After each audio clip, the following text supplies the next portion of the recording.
August 2ರಂದು ಶುಕ್ರವಾರದಂದು ಸೊಲ್ಲಾಪುರ-ಮಂಗಳೂರು ರಾಷ್ಟ್ರೀಯ ಹೆದ್ದಾರಿ 50ರ ಇಳಕಲ್ದ ಕಿರಿಯಾಡ್ ಹೋಟೆಲ್ ಸಮೀಪದಲ್ಲಿ ಲಾರಿಯೊಂದು ಹಾಯ್ದು 33 ಕುರಿಗಳು ಸ್ಥಳದಲ್ಲಿಯೇ ಸಾವನ್ನಪ್ಪಿದ ಘಟನೆ ನಸುಕಿನ ಜಾವ 2 ಗಂಟೆ ಸುಮಾರಿಗೆ ನಡೆದಿದೆ.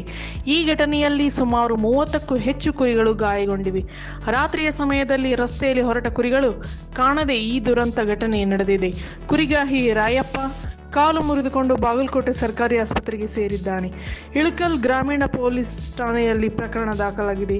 ಪಿಎಸ್ಐ ಮಲ್ಲು ಸತ್ತಿಗೌಡರ್ ಲಾರಿಯನ್ನ ವಶಪಡಿಸಿಕೊಂಡಿದ್ದಾರೆ. ವರದಿಗಾರರು ನಬಿ ಹುಣಸಿ, ಜನಧ್ವನಿ ನ್ಯೂಸ್, ಇಳಕಲ್.